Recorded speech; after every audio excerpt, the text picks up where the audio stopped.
Bénédicte, vous êtes à Sainte-Sophie, là où les proches du patron de Savoura ont mis sur pied un véritable poste de commandement pour coordonner toutes ces recherches.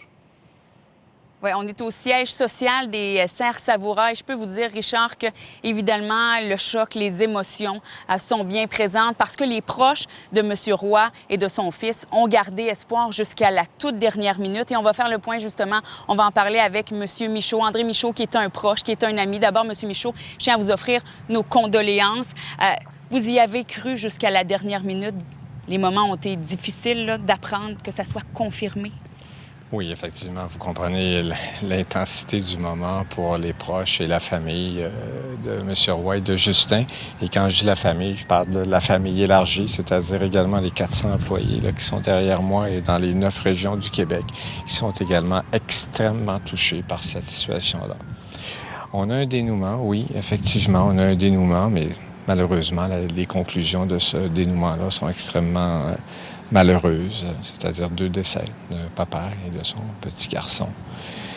Je pense que c'est une histoire qui a touché, on est en mesure de le constater durant ces 2 semaines-là, ces 2 semaines extrêmement intenses.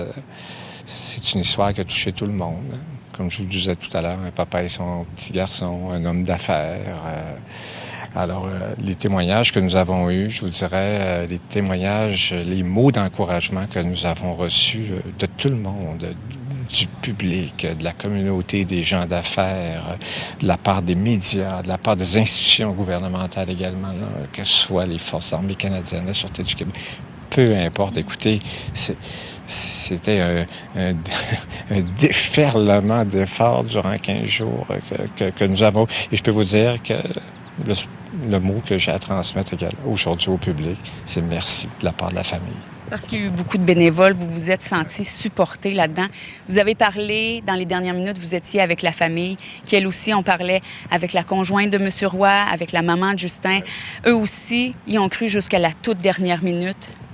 Écoutez, c'était loin d'être irrationnel, ce qu'on vous a raconté durant ces 15 jours. Le profil de M.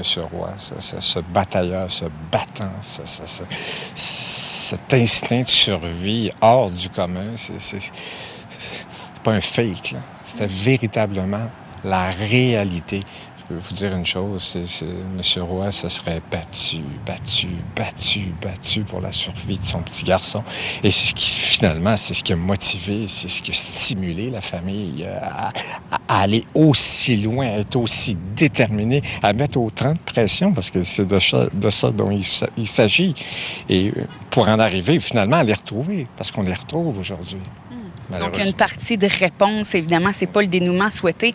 Vous me parliez un peu de lui.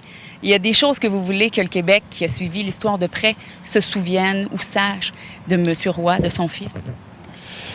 Écoutez, je l'ai dit, j'ai donné quelques entrevues depuis le dénouement de cette triste histoire. M. Roy avait 2 grandes réalisations. La première, au plan humain, son petit garçon de 14 ans, Justin, un petit bonhomme plein d'énergie, brillant, avec un avenir absolument incroyable. Malheureusement, la vie l'a emporté. Hein, Et son autre réalisation, c'est son entreprise. Une entreprise qui rayonne partout à travers le monde.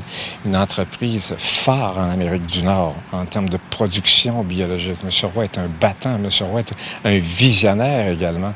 La production biologique qui se fait ici au Québec, tout le monde autour de la planète regarde justement cette réussite-là que M. Roy a réussi finalement, cette entreprise qu'il a réussi à mettre sur pied et ses employés qui aujourd'hui font un travail extraordinaire et qui permet justement la continuité des opérations de cette entreprise. Des employés qui étaient impliqués aussi au sein des recherches, un deuil pour ces 400 personnes-là aussi. Absolument, à travers tout le Québec. C'est une entreprise qui actuellement a des infrastructures partout à travers le Québec, à travers les 9 régions du Québec. Alors c'est beaucoup de monde, ça touche beaucoup de monde, mais écoutez, ces employés-là, M. Roy avait une capacité à communiquer cette rigueur. Il la communiquait bien et je pense que l'ensemble des membres de son organisation aujourd'hui ont bien compris ce message et vont permettre que ça continue. Merci beaucoup d'avoir pris le temps de nous parler, M. Michaud. Merci. Ça fait plaisir. Merci beaucoup.